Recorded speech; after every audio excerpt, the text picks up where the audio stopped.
tentang kebudayaan sama kebiasaan-kebiasaan masyarakat lain. Jadi sebelumnya kan boleh kenalan Bu. Oh iya, nama saya Wan Irzawati. Bu Mirza. Bu Wan. Iya. Oke. Jadi nama saya Dina Bu. Nama saya Adit, Bu. Oke. Bu, mengenai adat Melayu nih, Bu. Mengenai pernikahan, itu kan proses pernikahan bagi orang Melayu itu panjang ya, Bu. Salah satunya ada mulai dari melamar, mencuri inai, sampai mereka bernikah, sampai mereka ada ijab kabul, itu banyak prosesnya, Bu. Salah satu, Ibu bisa dari proses awalnya apa, Bu? Pernikahan. Jadi memang banyak ya, tapi memang sekarang ini kan sudah banyak dilupakan orang ya. Jadi Melayu itu banyak, kalau diikuti betul banyak. Jadi sekarang ini tahap pertama itu adalah merisi. Merisi itu apa? Itu adalah berkenalan antara kedua belah pihak. Ya, contoh nih, namanya yang pihak yang laki-lakinya, ya kan, membawa orang tua ke rumah perempuan. Itu hanya bertamu biasa saja. Berkenalan namanya merisi. Merisi itu hanya sekedar untuk mempertanyakan, ini anak saya ini sebenarnya sudah berminat nih sama ini, sudah ada calon atau belum. Nah, itu bahasanya merisi, dia bertanyakan dulu, ya, bertanya dulu, merisi. Nah, setelah ada jawaban segala macam, mereka kan pulang lagi. Kadang-kadang dari proses merisi itu ada sampai beberapa bulan. Baru lanjut lagi, iya, baru lanjut lagi. Setelah itu lanjut lagi, ada juga yang namanya tukar cincin, ya, tukar cincin. Nah, tukar cincin di sini juga sangat berbeda dengan di tempat lain, gitu ya. Karena kenapa? Tukar cincin kalau adat Melayu itu tidak saling memasangkan, tidak. Jadi yang laki-laki itu dipasangkan oleh ibu atau keluarga dari yang perempuan. Kalau tukar-tukaran seperti itu, yang perempuan juga dipasangkan oleh dari yang laki-laki. Nah, itu kalau yang tukar cincin. Nah, setelah tukar cincin itu masuk lagi proses selanjutnya, yaitu mulai melamar ya. Melamar ini sudah mulai agak sedikit instan nih, lebih cepat.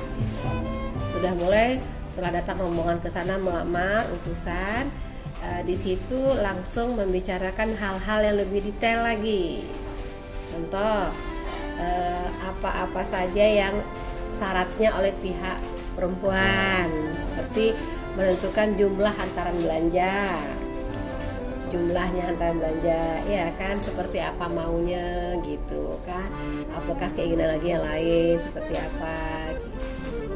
Namanya lamaran. Setelah lamaran dan masuklah kita pada penentuan kapan akan dilangsungkan. Baru masuk kepada prosesi yang tadi itu tuh, yang untuk pernikahan tadi. Nah, itu rentannya lama juga, kadang melamar itu tuh lama. Ada yang cepat, ya tergantung juga ya. Kadang-kadang kalau masih ada ikatan sekolah, ikatan dinas, itu sudah lamaran. Nanti bisa jadi tahun depan, bisa jadi kadang bulan depan. Kayak tunangan dong. Iya. Ya, seperti itu. Ya kan, nah itu. Nah, jadi setelah itu sudah kita langsung masuk pada prosesi yang pernikahan tadi. Oke? Nah, pernikahan itu tuh adalah kadang-kadang dibikin 7 hari 7 malam. Kalau bahasa orang Melayu dulu lah ya. Sebenarnya kan nggak seperti itu betul lah, tapi memang kalau di kampung-kampung masih ada tuh yang seperti itu. Orang itu sampai ada musik-musik daerah itu tuh kan sampai malam, sampai pagi gitu tuh, ada memang 7 hari 7 malam dibikin. Biasanya kalau proses pernikahan tuh ada yang mimpin adatnya gitu ya? Oh ada, namanya Maandam. Nah, jadi 7 hari itu sebelum resepsi dan hari langsung, kalau nama hari langsung. Jadi kita pertama adalah menggantung. Menggantung itu memasang pelaminan. Itu ada harinya juga. Kan kalau zaman dulu kan memasang pelamin tuh lama, kadang 1 minggu. Tapi kalau beda lagi zaman sekarang kan instan semua, udah canggih-canggih semua kan. Padahal di gedung pun cuma 1 hari selesai kan. Nah, jadi menggantung sini ada harinya itu kalau nggak hari Senin hari Kamis. Nah, itu menggantung. Nah, menggantung itu nanti papan pelaminan disusun dulu di ruangan tamu di rumah, ditepuk tawar dulu. Habis menggantung tepung tawar. Enggak, sebelum menggantung. Setelah Sebelumnya. ditumpuk kan kayu-kayu, kain-kain, tepung tawar dulu. Itu teramai-ramai, hanya keluarga Iya, yang di keluarga. rumah itu aja. Nah, pasanglah pelamin tuh, menggantunglah di situ, gitu kan. Setelah menggantung, baru masuk kita lagi acara selanjutnya, ya. Malam berinai itu ada namanya inai curi. Oh, mencuri Nah, nai. nah, Sorry. apa tuh malam berinai? Berinai itu kan memberikan tanda lah ya kepada calon namanya pengantin. Laki-laki dan perempuan tuh. Bukan. Di rumah pengantin perempuan hanya pengantin perempuan saja. Oh. Jadi apa namanya inai curi? Inai curi itu pada saat kita memasangkan atau Anda memasangkan inai kepada yang calon pengantin perempuan, pada saat berlangsung nanti ada rombongan keluarga lagi mengantar inai ke rumah calon pengantin laki-laki. Jadi pada saat sudah mengerjakan pengantin perempuan ini pasangkan inainya, nanti rombongan yang itu perwakilan langsung ke rumah pengantin laki-laki mengantar inai, itu namanya inai curi. Paham ya? Oke, kita langsung pada saat prosesi untuk akad nikah. Akad nikah macam biasa tetap dipimpin oleh Mak Andam. Nanti juga ada yang ada bas pantunnya di situ. Ya, kadang ada juga langsung hantaran belanja di situ juga. Hantaran belanja itu biasa lah ya. Itu ada pantun-pantun, ya kan. Nanti baru posisi akad nikah, ya kan. Nah, kalau hantaran belanja itu kan ya biasalah kan satu set pakaian lengkap.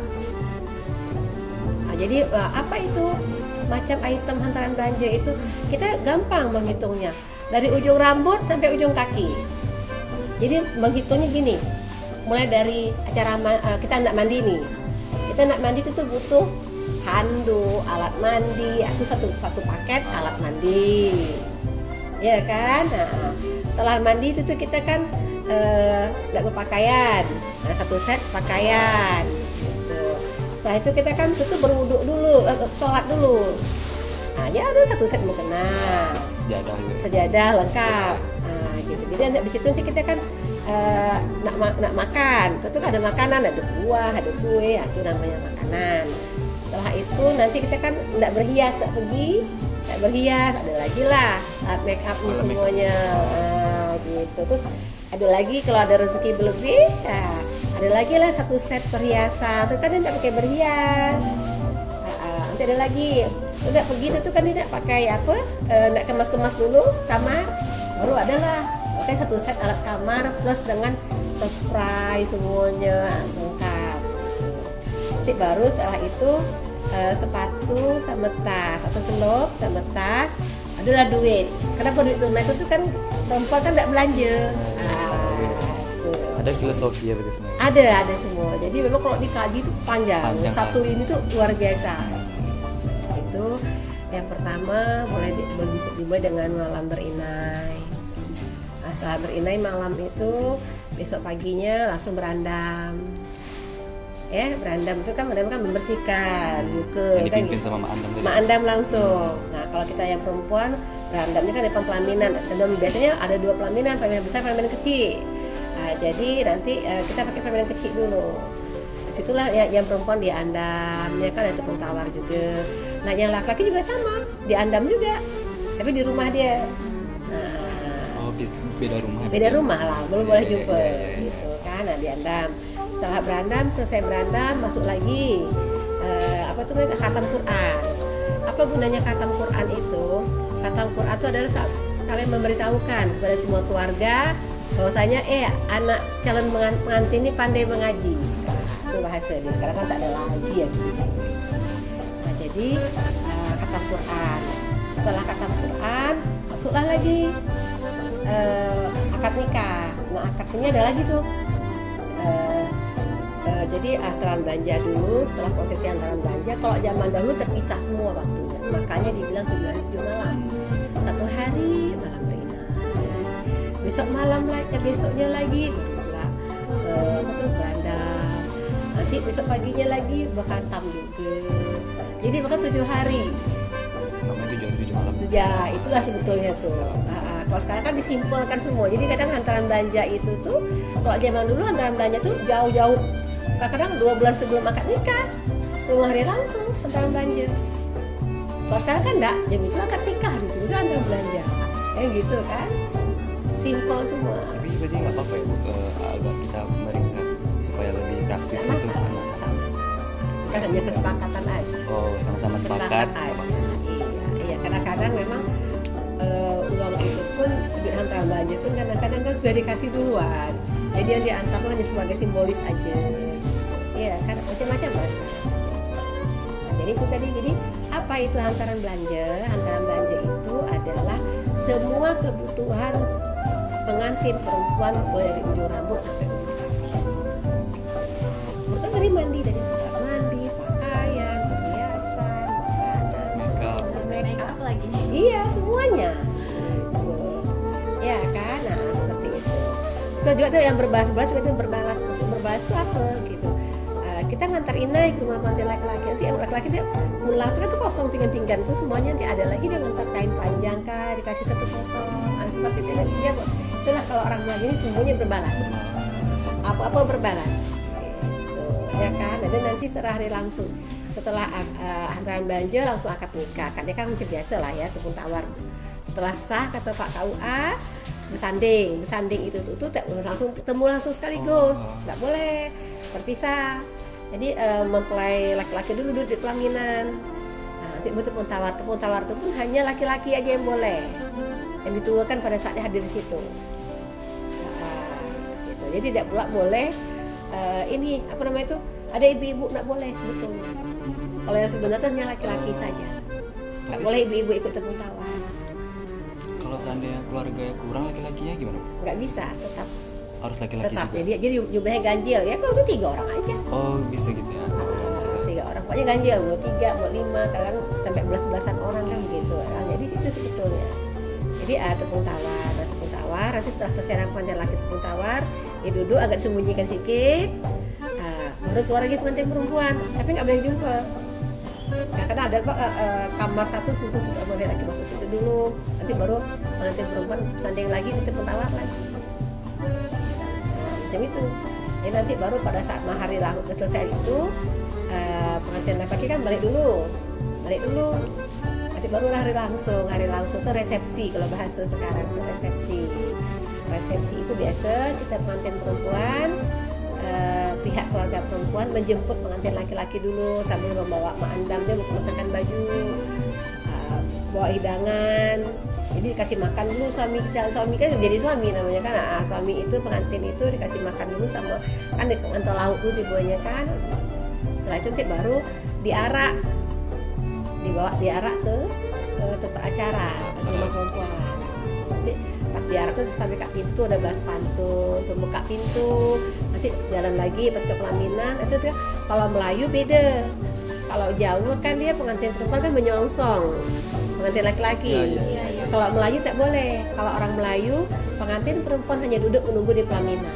Berarti yang diarah itu laki-laki aja? Iya, laki-laki aja. Dia hanya duduk, kan dia ada pantun pembuka pintu. Setelah itu nanti jalan lagi pengantin laki-laki sampai di pelaminan, nanti ada namanya pantun pembuka kipas. Jadi pakai kipas lagi mandang ditutup muka perempuan. Banyak ini dia kalau diikut Memang dia tuh panjang. panjang. Oke Bu, makasih buat penjelasan dari Ibu.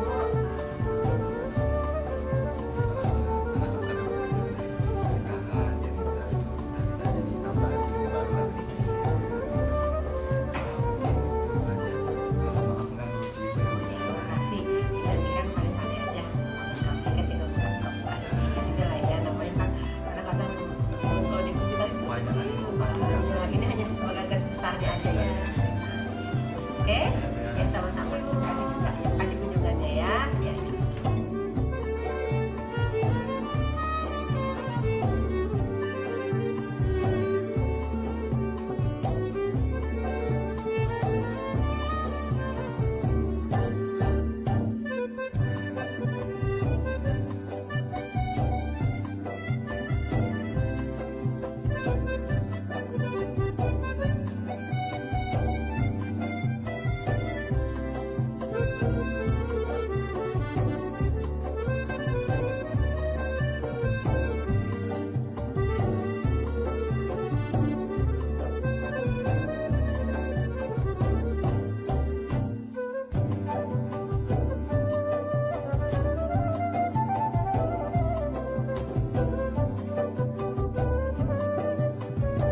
Syarif Hasyim atau di-Pertuan Besar Asy-Syaidi Syarif Hasyim Abdul Jalil Saifuddin adalah Sultan ke-11 dari Kesultanan Siak Sri Indrapura.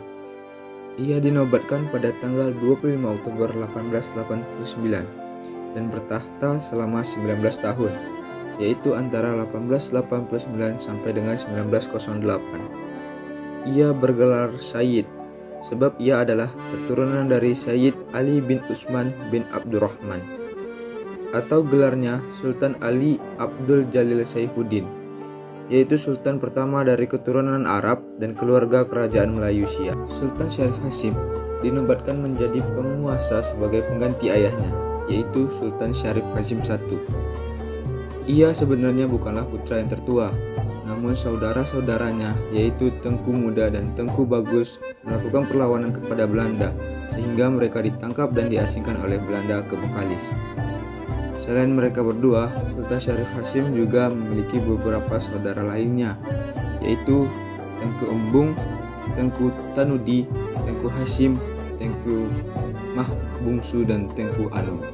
Pada masa kekuasaan Syarif Hasyim, Kesultanan Siak Sri Indrapura berkembang kemakmurannya dengan wilayah yang cukup luas terbentang sejak Langkat hingga Jambi. Syarif Hasyim melakukan perubahan sistem pemerintahan kesultanan menjadi sistem pemerintahan konstitusional dengan menyusun kitab undang-undang dasar yang tertulis Kesultanan Siak Sri Indrapura yang diberinya nama Babul Qawaid yang berasal dari bahasa Arab yang memiliki arti pintu segala pegangan atau yang disingkat dengan Al-Qawaid saja. Dalam sistem tata negara, dalam kitab tersebut, Sultan Siak menjadi pemangku tertinggi kekuasaan yang dibantu oleh para pejabat kesultanan yang memimpin berbagai lembaga di pusat maupun daerah, serta dibahas pula tentang hukum adat istiadat Kesultanan Siak. Babul Qawaid terdiri atas 90 halaman, 22 bab dan terdapat 154 pasal. Di dalam kitab ini memuat aturan-aturan kehidupan dan adat istiadat Kesultanan Siak. Selain itu, kitab ini juga mempelopori pembentukan lembaga peradilan Siak, kemudian pembentukan Dewan Penasihat Sultan yang terdiri atas 4 datuk atau kepala suku. Kitab Babul Qawaid sendiri ditulis dengan aksara Jawi atau biasa yang dikenal dengan tulisan Arab Melayu. Selain mengatur tentang kelembagaan negara, kitab Babul Qawaid juga mengatur tentang jabatan-jabatan yang ada di Kesultanan Siak. Jabatan tersebut terdiri atas bangsawan, pendahulu, batin, hakim, polisi, imam dan kadi, dan kepala suku. Sultan Syarif juga membangun istana kerajaan di hulu Sungai Siak yang dinamakan Istana Asyirayah Al-Hamsimiyah atau disebut juga Istana Matahari Timur. Sultan Syarif Hasyim memiliki istri yaitu Tengku Jod, di mana mereka berdua memiliki seorang anak yang bernama Sultan Syarif Qasim II yang kelak akan menggantikan posisi atau kedudukan dari Sultan Syarif Hasyim. Selain itu, Sultan Syarif Hasyim juga menikah dengan seorang istri lainnya dan memiliki anak Tengku Long Putih. Syarif Hasyim wafat di Singapura pada tahun 1908 dan dimakamkan di Kota Tinggi Siak Sri Indrapura.